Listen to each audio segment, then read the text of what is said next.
Hello out there and good afternoon and welcome to another exciting edition of your number one talk show program, City Talks with Reuben ABATI, on your number one lifestyle station, City 1051 FM. On this show, we talk about stories of political and human interest that affect us as Nigerians and also as members of a global human community. Today, we'll be discussing Nigeria Decides 2023 Matters Arising. And you'll, of course, agree with me that there are matters arising on all fronts following the presidential election, the National Assembly elections of February 25, 2023, and the aftermath. And to guide us through the matters arising, it's a great pleasure to welcome to this program the Director of Voter Education and Publicity of the Independent National Electoral Commission, INEC, Mr. Victor ALUKO. Mr. Victor ALUKO is the Director of Voter Education and Publicity at the Independent National Electoral Commission, INEC headquarters, Abuja. He studied at the Obafemi Awolowo University and the Nigerian Institute of Journalism, Ikeja. And he's also a fellow of the Nigerian Institute of Public Relations. He's 58 years old, in case you care to know. His age is not what is important. What is important is the job that he does and the confidence, the competence, the capacity that he brings to it.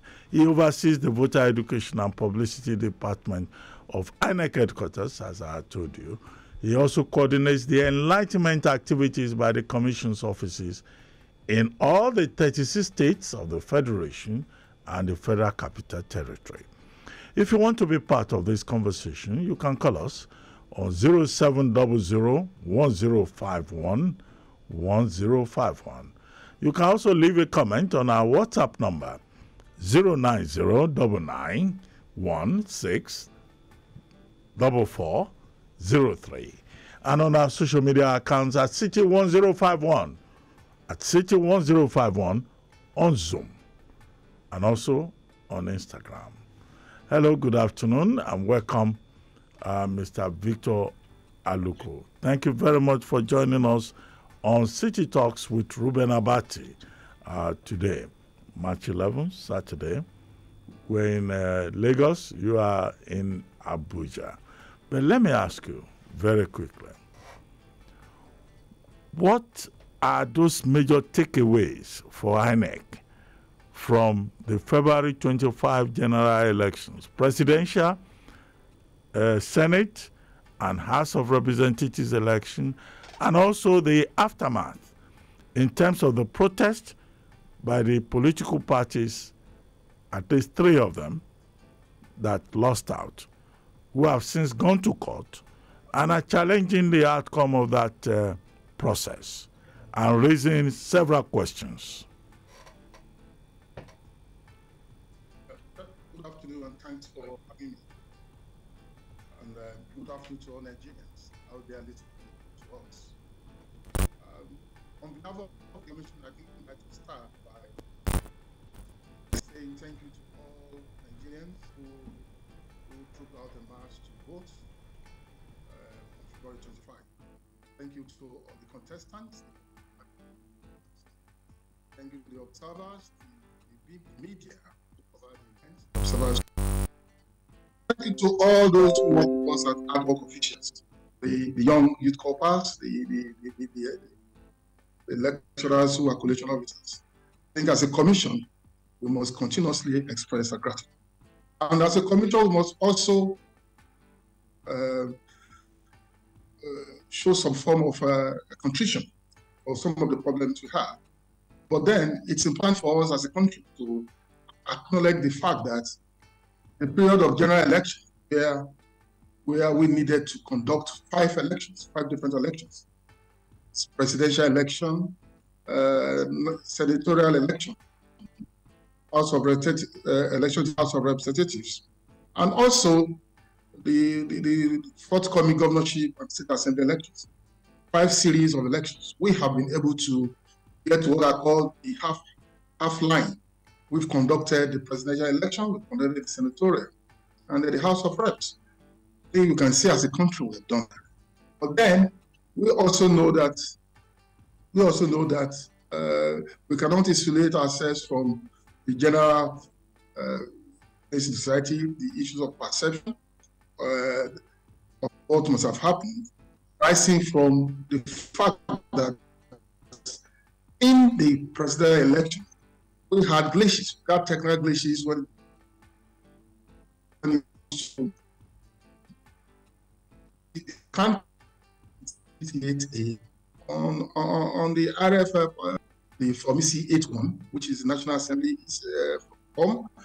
We have problems with uploading the Form C82, is the House of Reps.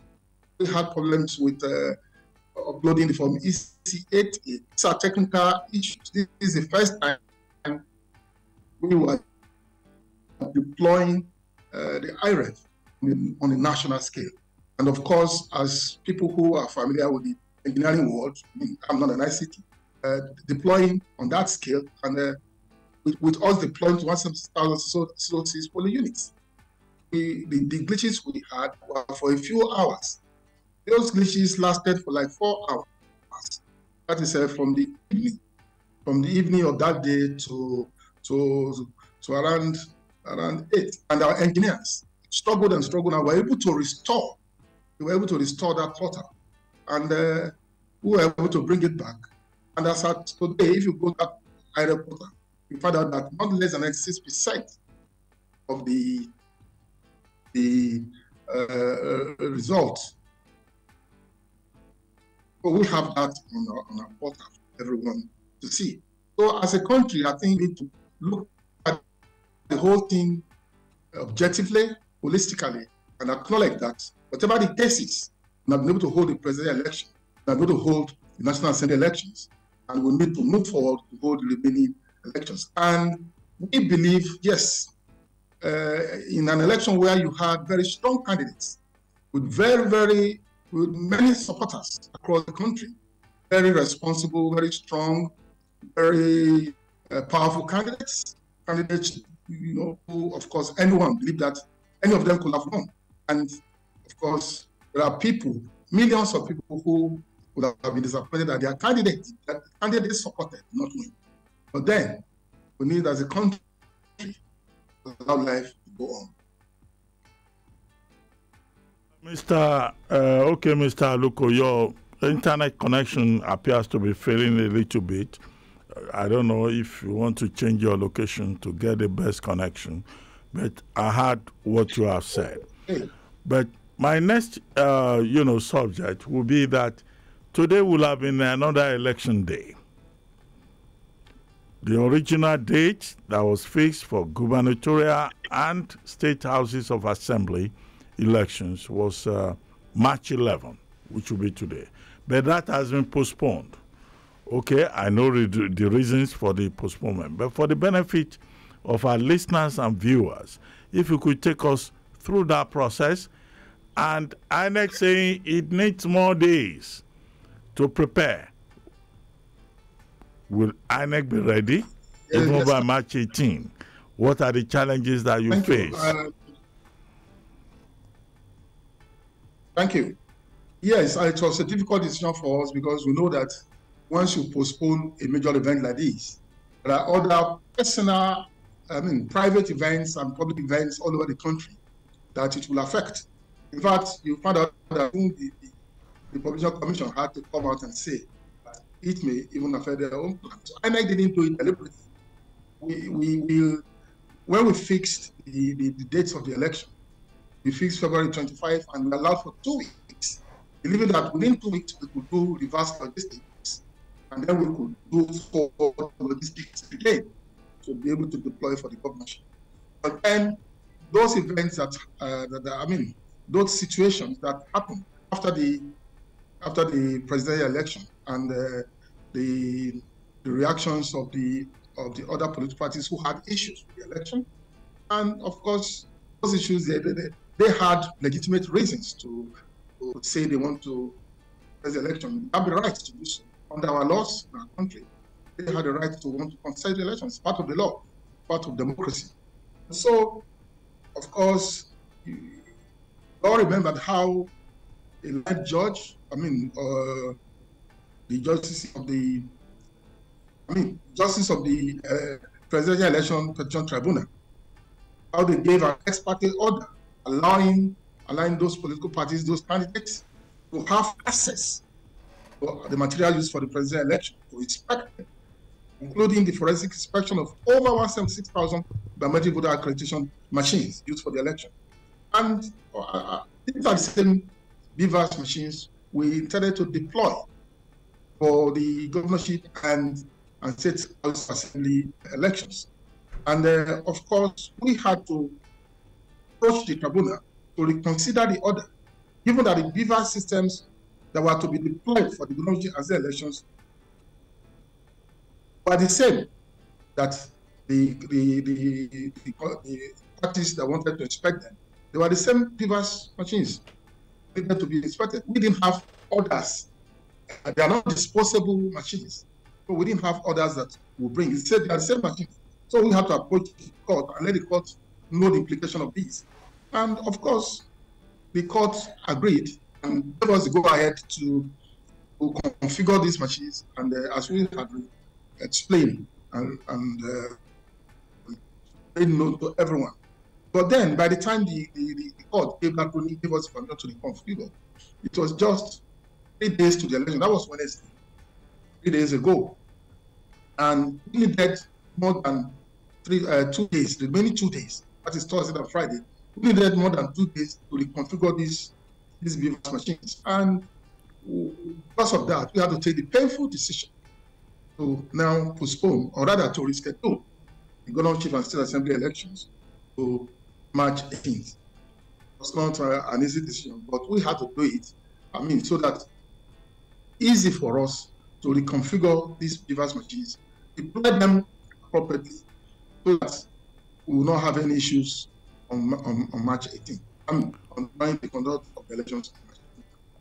That's what happened. It was not the fault of anyone, not the fault of the Election Petition Tribunal, not the fault of the states. Hello, are you there? Mr. Victor ALUKO, INEC Director of Voter Education. Or you wouldn't mind if we take a short break so that you can take a second look at your internet connection, and then maybe you change your location to make sure that the conversation can continue without interruptions, because the points you have been making are very important. Nigerians are looking forward, yes, to this postponement, but they also want concrete assurances. Are you there, Mr. Victor ALUKO? Okay, what we'll do at this point is to just take a quick break from the program, and then allow Mr. Victor ALUKO to sort out the internet connection from his end, and then we'll continue with the conversation. Thank you for joining us. It's still City Talks with REUBEN ABATI, and we've been discussing Nigeria Decides 2023 Matters Arising with Mr. Victor ALUKO, Director of Voter Education and Publicity of the Independent National Electoral Commission, INEC, as we all look forward to the next general elections next Saturday, March 18th. We'll be right back. Yeah, I'm back now. I have some glitches. Okay, this internet, INEC and technical glitches. That doesn't sound impressive. But if you can just keep this conversation going, we just need the internet, credit on the phone, and then on the computer, and then we get the right connection, and we stay in the right place.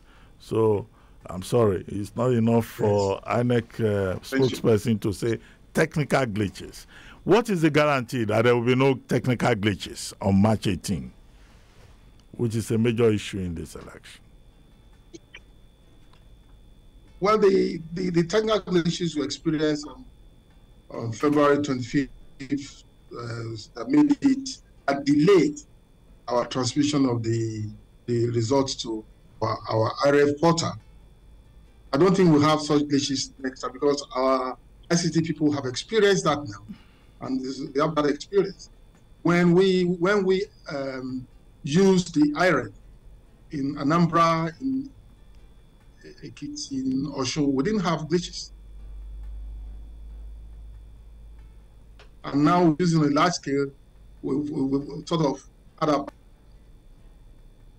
next Saturday during the government elections, we don't have any glitches. I can say that. Based on the experience we've had, I don't think we'll have any glitches. At least the system has been tested now, the system has been stretched its fullest limit.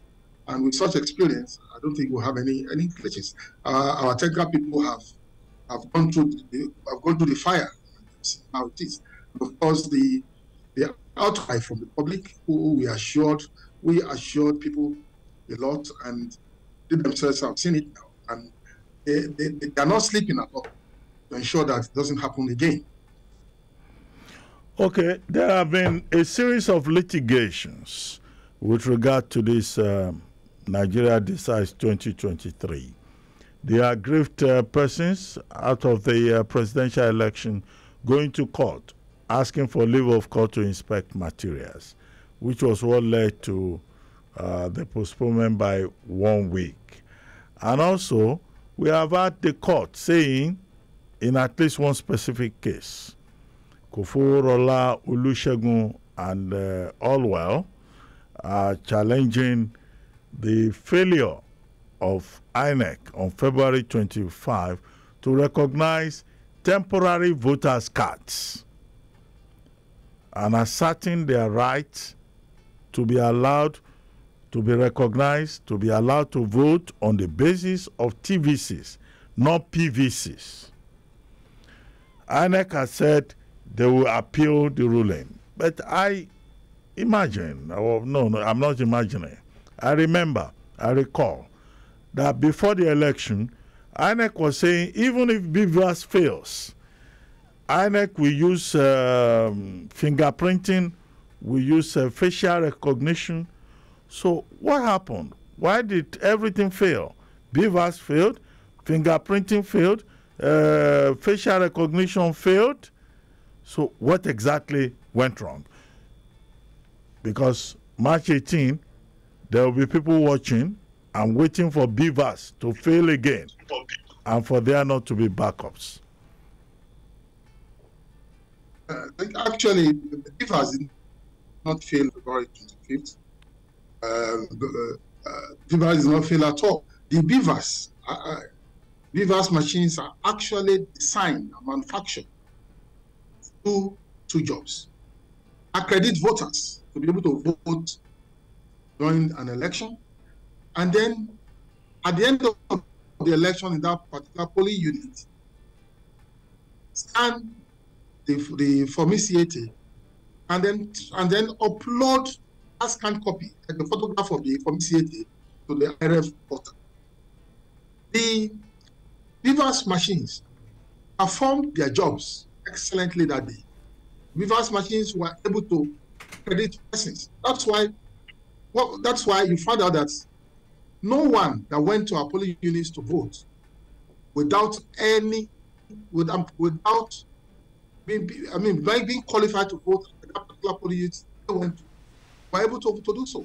We told Nigerians that the BVAS will eliminate voter fraud, that is multiple voting, voter impersonation in our polling unit, because that's actually the major reason why we even designed BVAS. We told Nigerians how when we brought in smart card readers for 2011, for 2015 election, for 2019 election, how the weakness, the smart card reader was exploited by the political class, and we were forced to issue people and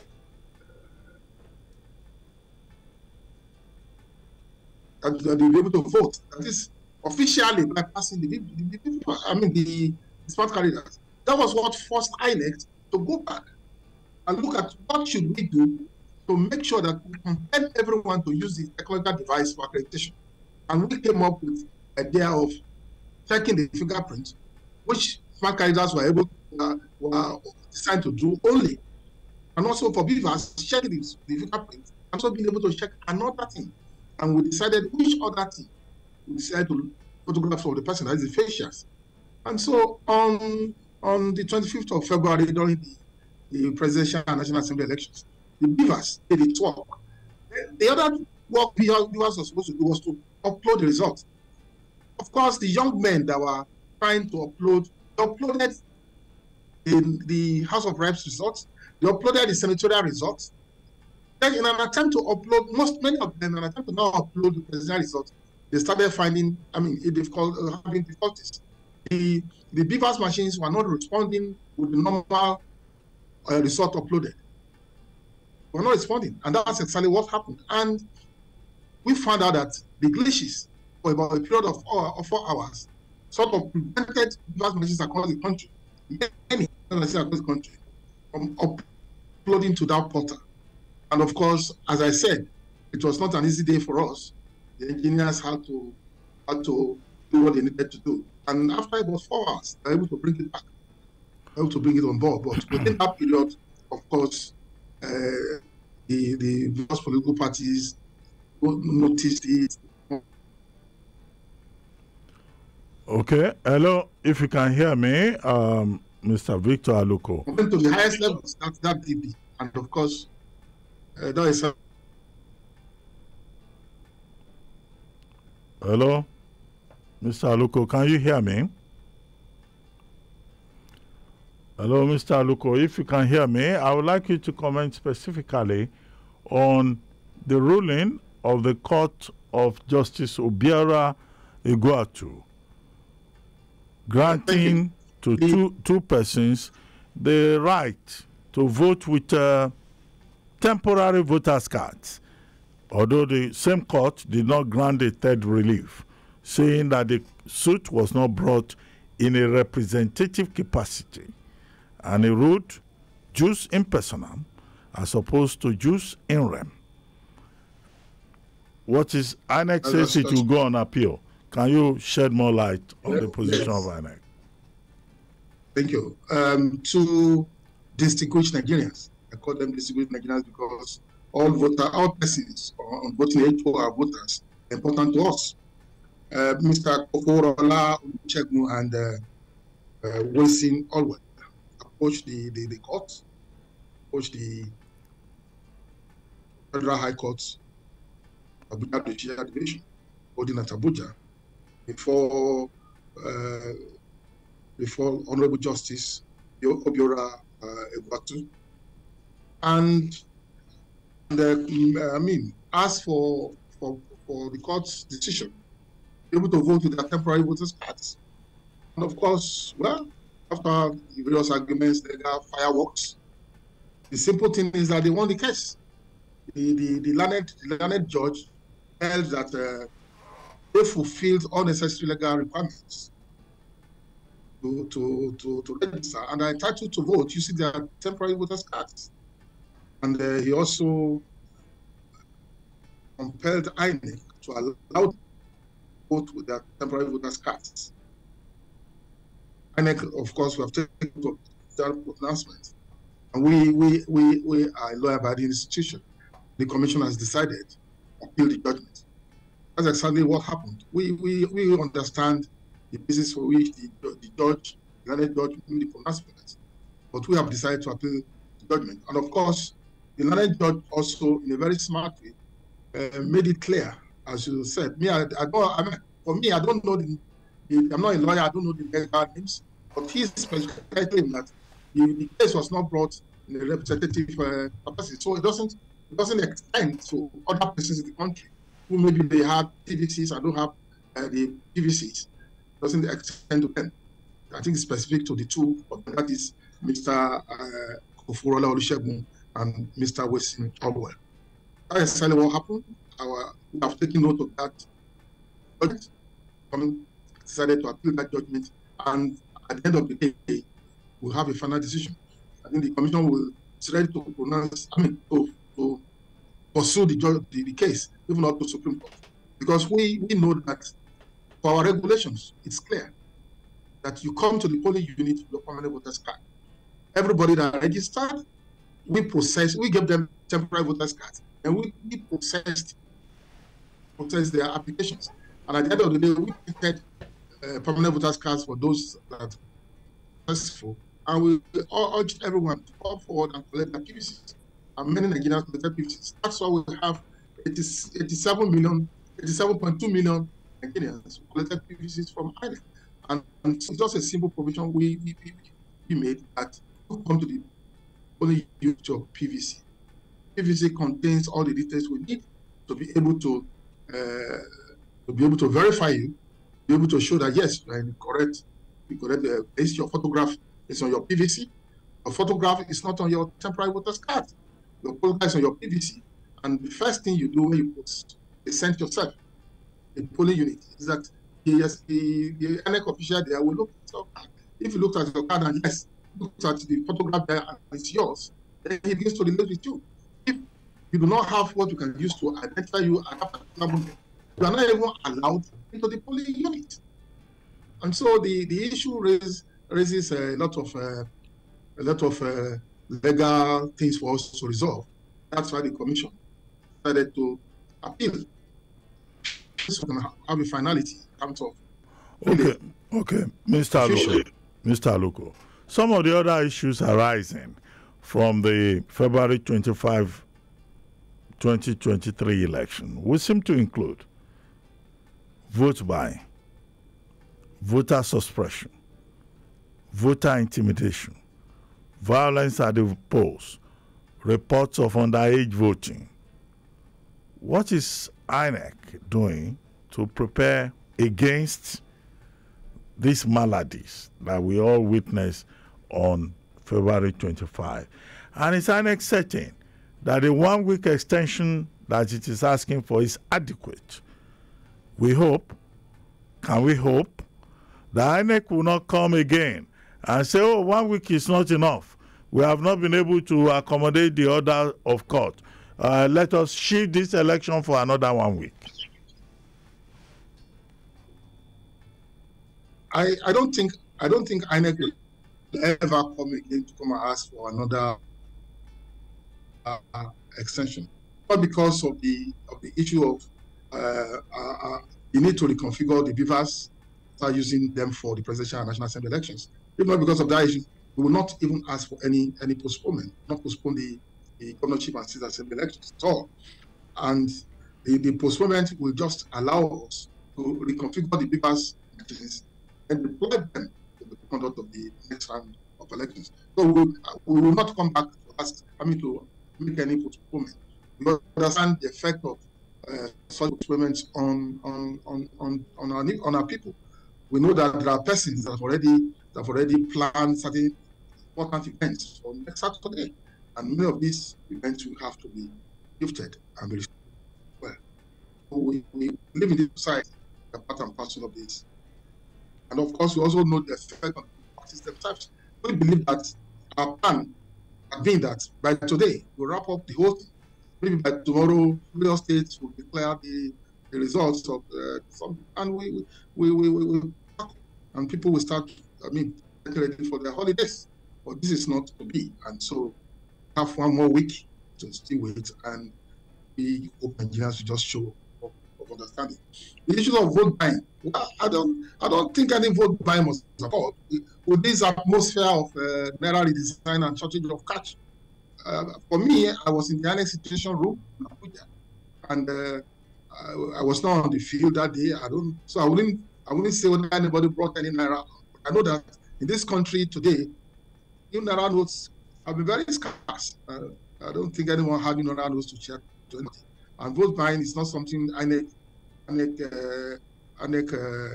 condones in any way. We did our best to find a way to reduce it because it's important to reduce it, because it's not a good thing for our electoral process. It comes under what we call undue influence. That is, influencing voters to vote for candidates.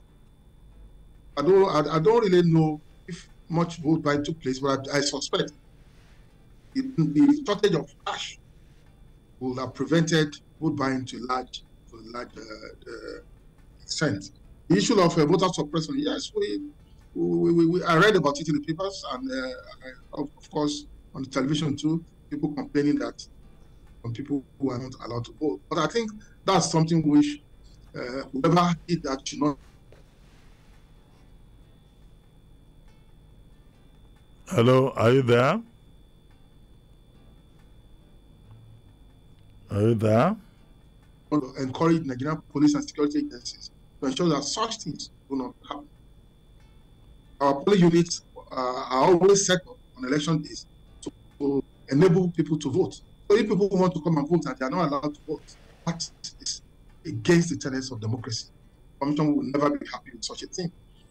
The issue of underage voter, well, personally, I'm not aware that I was only underage voter anyway.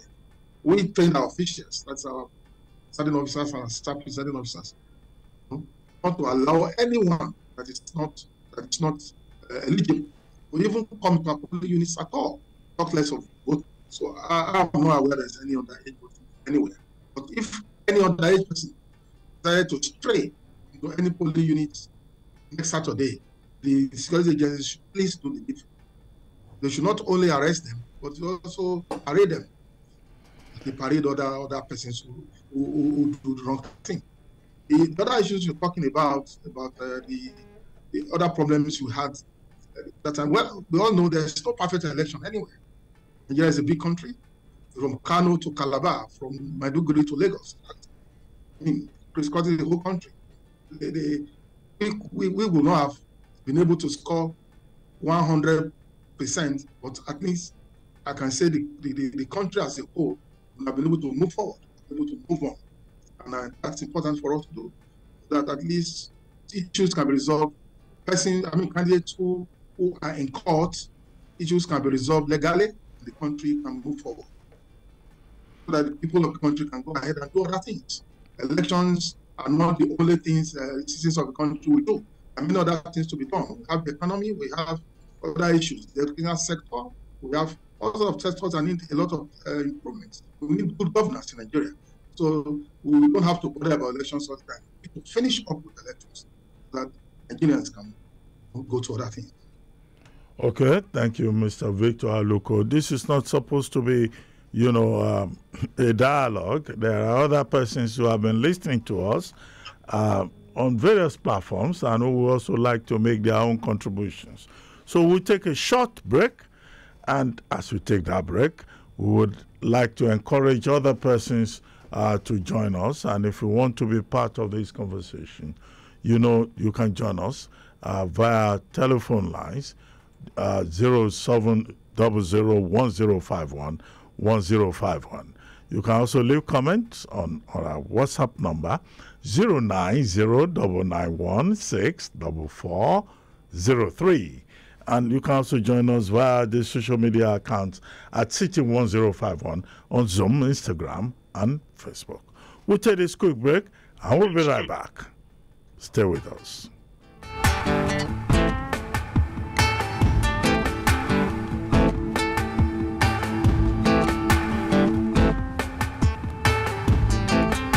You know what? Yeah, what's up, people? My name is REUBEN. It's your boy David O. Hello, it's your brown Barbie King Yemi Alade, aka Mama Africa. It's your boy Lamide Bado. Hi, what up, peeps? It's your man Vector the Viper, aka VEC. They call me True Baba, aka formerly known as Two-Face Divya. My name is Faz, aka Faz the Bad Guy. And you're listening to City 105.1 FM.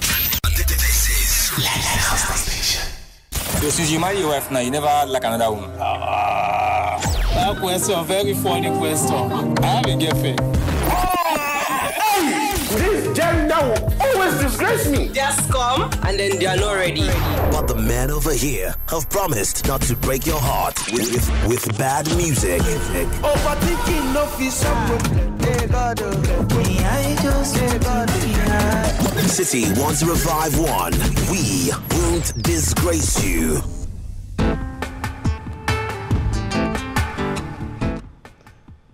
Welcome back from that commercial break. And for those of you who are just tuning in, welcome to City Talks with REUBEN ABATI here on City 1051 FM.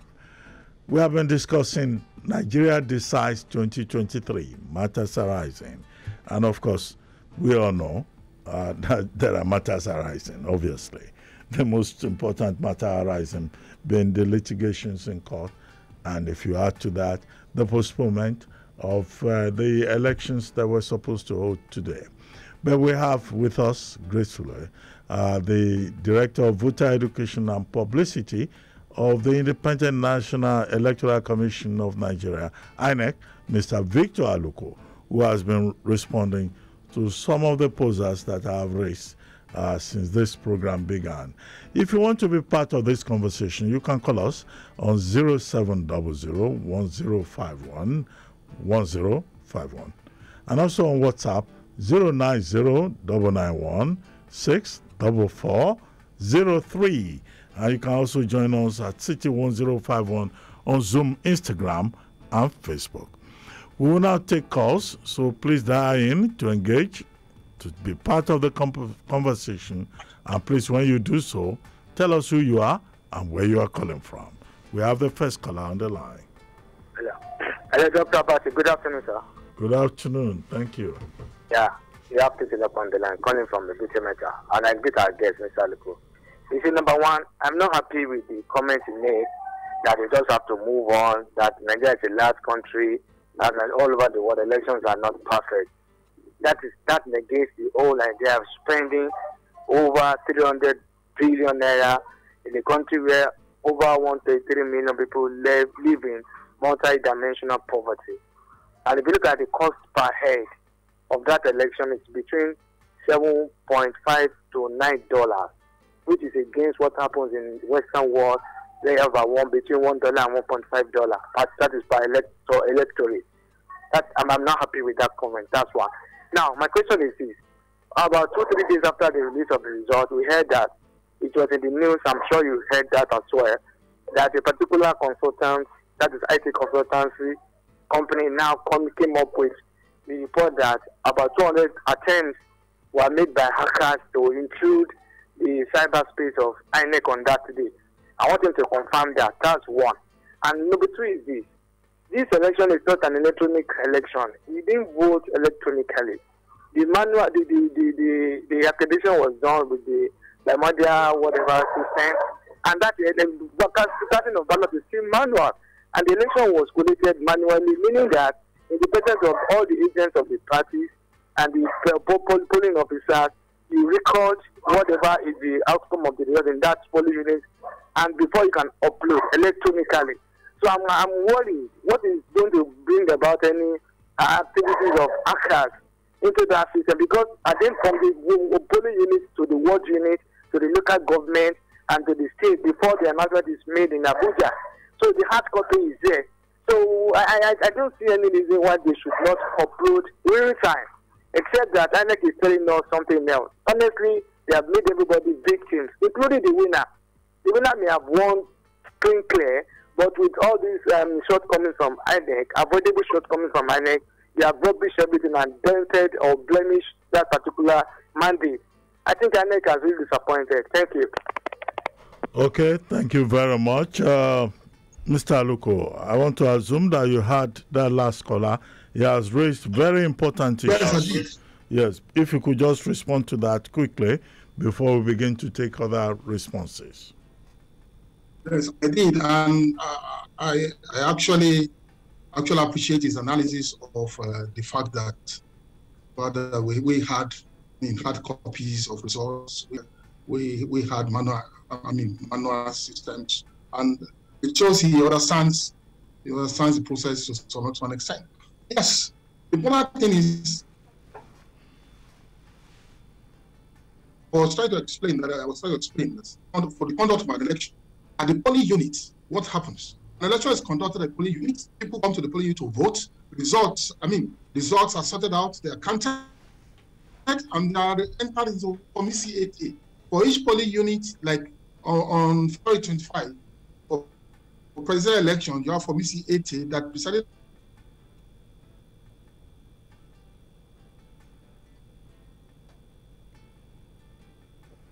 Hello, are you there? Committee 8A1 the House of Reps 3 forms are the greatest evidences anybody can refer to that election took place in a polling unit. Now, for the president election, that because of the delay we had in uploading to IREF, all the Form EC8As that were filled by the presiding officers had duplicates that were given to the agents of the parties, had duplicates that were given to the police. The agents of the parties themselves took these duplicates to the ward collation centers, where you had agents of the parties too. And from the ward collation center to the local government collation center, from local government collation center to the state collation center, and then to Abuja in the national collation center where we were. Now all these records are there. The issue that caused all these problems for us was the technical glitch we had when our presiding officers were trying to upload the presidential election result within a period of 4 hours. They succeeded in uploading the result of the National Assembly election without any problem. But when it came to the presidential election result, there were glitches which we were able to overcome. And we are saying that if anybody goes to our IREF as of today, you have not less than 60% of the whole thing there. So we admit that the technical glitches occurred. It took us by surprise, affected us, and we're not happy about it. And of course, we apologize to Nigerians for this, because we know that we ourselves told everyone that this is what we will do. And of course, we are not God, we're human beings. It was INEC that even brought IREF. There was no IREF in 2015, there was no IREF in 2019. Everything stopped at the issue of accreditation, filling your forms, and you go. Brought IREF to add credibility to the process. But one thing I want to make clear is that the fact that we had glitches with the presidential election did not mean that the Form EC8A that was produced from all the polling units where we operated, that those Form EC8As were not invalidated in any way. They are still legal documents. They are there for people to refer to. And we said categorically that we had glitches. We apologize for these glitches. And we are saying that it's a human organization. Okay, we take another caller that is on the line. But before we do so, we have Dayo from Fagba. There are places where they also have. Okay, we have Dayo from Fagba. He's saying the compromiser of this election is INEC chairman. You were given 350 billion to conduct. Hello, can you hear me? Hello. Can you hear me? You now. Okay, I'm trying to take another. I can hear you now. I'm trying to take another reaction from a gentleman called Dayo from Fagba. Fagba is here in Lagos, in the Agege area, and he's saying the compromiser of this election is INEC chairman. You were given 350 billion to conduct election. And you are giving schoolboy excuses, just as you did for Osun elections. Some of INEC officials were compromised by changing results with biro and tippers.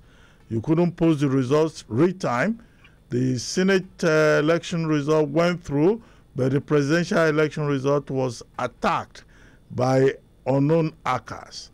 It was also alleged that INEC has been receiving money to compromise the election. Okay, so these are allegations from Dayo in Fagba. But let's take another reaction from Mayowa from Ikpaja, also here in Lagos. And Mayowa from Ikeja, please ask Mr. ALUKO. Federal constituency and senatorial elections were transmitted real-time to IREF. Why the presidential elections were not transmitted real-time? Why was this? Hello, Mr. ALUKO, are you there? Yeah, thank you. Dayo and Mayowa. Dayo was talking about INEC officials are compromised, isn't that 350 billion was given to INEC. Well, I understand his reactions. A long time before the election, even in INEC, many of us in our voter education police department, we already analyzed the whole situation. When you look at the atmosphere under which we are going to conduct elections, when we look at the whole atmosphere, we realize that even after the election, no matter what, we need to manage emotions of people. You know, we had four powerful candidates out of 18, and three of them, any of three of them could win. And we knew that anyone that wins, the supporters of the other people will be disappointed. And we know in Nigeria, when your candidate wins, INEC is, in fact, INEC is superb, INEC is great. And when your candidate loses, INEC has rigged. That has been the story since independence. So we as it was before, so it's now with many people. And of course, we know that as a country, we have to manage the emotions, we have to manage the reactions of those whose candidates did not win. And of course, as we know, everybody cannot win. Sometimes you lose, sometimes you win.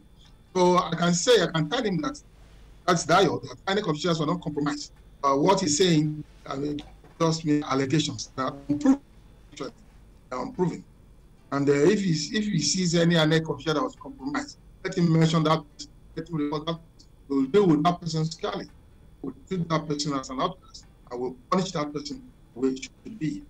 For Mayowa was wondering, yes, straight away, why is it that we could not upload the presidential result from the polling units every time? Just the way we were able to do the others, we were able to upload the National Assembly results every time, or able to upload the presidential election every time. Yes, I mentioned earlier that we had what we call technical glitches. Now, technical glitches is a technical term for the totality of technical problems you have. And when in the ICT war, when handling a particular transaction, I remember during the week, some days ago, Meta, I think Meta owns Facebook. Meta owns Twitter. Yes, and for a whole day, people could not really access their Facebook. And Meta came out later in the evening to apologize, to say that they had technical problems and that. If a whole Meta from America with all their technology, with space and everywhere could have that problem, and we say now that our own system will not have problem. So we had technical glitches that prevented us from, for a period of 4 hours, prevented us from uploading 1 out of 3. And we were able to solve that problem, and the results started trickling in. But because of that technical problem, the results were not moving in as fast as it should. That's what happened to us. And I'm saying, as a commission, it took us by surprise. It took us by surprise. And we apologize to Nigerians who felt disappointed by what we did. Yes, the country gave us the funds that we should be given, gave us the necessary materials we should be given. We had a lot of support from stakeholders, from various organizations. But what happened has happened. I mean, it is a season of Lent, and of course soon the Ramadan fast will come. We need to forgive ourselves. We need to move as a country. Next week, we'll be having governorship and state assembly elections, which are very important elections, very, very important elections. And from Monday, our chairman has ordered all national commissioners at the headquarters, there are 12 of them, to all move to the states they supervise, go and be on the field permanently, so that they can oversee activities of the electoral commissioners. We don't want any problem on March 18th. And I can tell Nigerians that we'll do our best to ensure that things go smoothly. As a commission, we want things to go smoothly, so that we can come back and tell Nigerians that, yes, we were able to learn from what happened before, and we were able to now do as well as we needed to do. So I will urge Dio and Mayowa to show some form of understanding, and also other Nigerians to show understanding. This is not the time to break coconuts on the head of INEC. This is time to show understanding and please do some form of what I would call be your brother's keeper. We in INEC are your brothers or your sisters. Okay, I get that point, Mr. Victor ALUKO, but I see there's a caller on the line who has been very persistent. But before we take him, let me read this message from Michael Egbunonu from Agor Palace Way. Agor Palace Way is in Isolo area. of Lagos, I guess. He says, good afternoon, Mr. Reuben. I'm disappointed with your guest. Is he saying that election issues and INEC failure to give Nigerians credible is not important, and so we should move on? If that's what he's saying, that should be very sad. But before then, before you respond to that, let's take this caller who has been calling persistently. Hello? Hello, can you hear us from the studio? Good afternoon. Yes, please be brief. Dr. Abati, good afternoon. Thank you for joining us. Yes, I've been listening to your guest, Mr. ALUKO. My name is Godwin. I'm calling from Lagos. I am completely disappointed by the responses we are getting from Mr. ALUKO. We have an election which is supposed to be, all elections are important, but the presidential election seems to be more important. And they messed it up. And up to now, 2 weeks after the election, the commission has not been able to come out and say, this is exactly what happened. They are calling it technical glitch. Technical glitch can be a technical term. We have a lot of eggheads in the technical world, in the tech world in Nigeria. Can they tell the political parties that participated in this election, bring out their IT guys, let's sit them around in the round table, explain what that technical glitch was. Let's exactly understand what happened. And you are telling us this is not the time to break coconut on anybody's head. What do you mean? You take it as a joke. You have a presidential election and you mess it up. And you say it's not a time to break coconut on anybody's head and we should move on. I am disappointed, Dr. Abati. Thank you very much. Okay, Godwin, you've made your point. Mr. ALUKO, the last two respondents are saying that you are saying nobody should blame INEC. Nobody should break coconut on the head of INEC. What do you have to say in defense of INEC? Well, I was not joking. Hello? I was only trying to just use a phrase, more like a proverb. Hello? Yeah, hello? I can hear you now. Yes. Yeah, I said I was not actually making a joke out of anything. I was trying to just use a common phrase, actually, to express what I was trying to express. I understand the reactions. The person who was saying, why should I say we should move forward? And the person who was saying was extremely disappointed with INEC. I said something. I said, even in INEC, we were prepared long ago after looking at the whole range of candidates. In what candidates represent, their political parties, where they come from, even their faith, and that for what I can call more than any time now, that it will be a challenging post-election period in terms of the need to manage the emotions of people.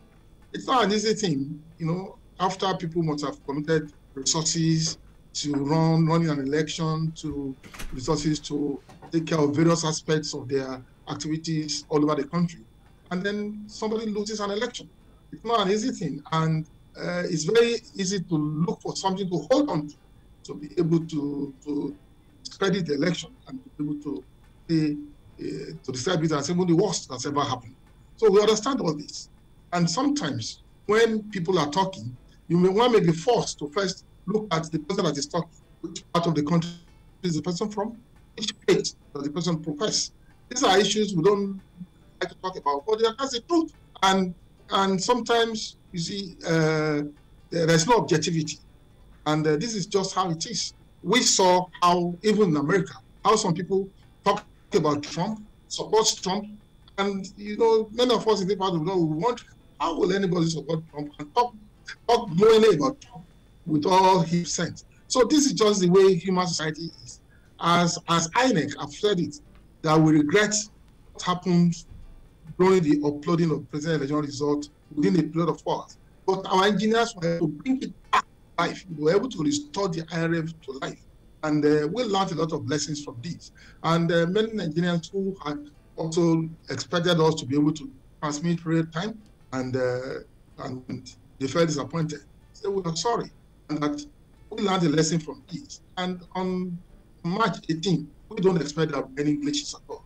Because having learned from this, as our engineers have seen the whole thing, have been able to decipher the problem. They have been able to see what I would call the inner parts of that problem, and they make sure it doesn't happen again. We understand that the number of persons feel hurt, the number of persons feel disappointed. But then, when I said about the fact that we need to move on as a country, I think we need to move on as a country. After all, if we don't move on, if we don't move further, are we going to move backwards? That is the question. Well, Mr. Victor ALUKO, I think that more or less summarizes our conversation today on Nigeria Decides 2023 Matters Arising. And I'd like to thank you very much for taking time out to join us on City Talks with Reuben ABATI. I assume, of course, that the conversation does not end here. You know, there are many people who still have questions to raise, who have concerns to raise, but this is our country. We cannot give up. We have to keep discussing various dimensions of the issues. And I'd like to thank all the persons who called in and those who reach us out to us on Zoom and Facebook. Clearly, the conversation does not end here. You can reach out to me on my social media account at ABATI1990 on Instagram and at City1051 on all social media platforms. For those of you who are just tuning in rather late, there's no need to worry. You can visit YouTube page City1051 to watch the entire show. And when you do so, don't forget to hit the subscribe button and leave comments. And don't forget to tune in next week at 12 noon for another exciting edition of City Talks. My name is Reuben ABATI. The show was produced by Charles Flames, Oluwaseun Adetitun, Ayodamola Oludara, Oluwatobiloba Samson, and Abiodun Adunton. Have a great weekend. Thank you very much for joining us. We'll see you again next Saturday. Bye for now.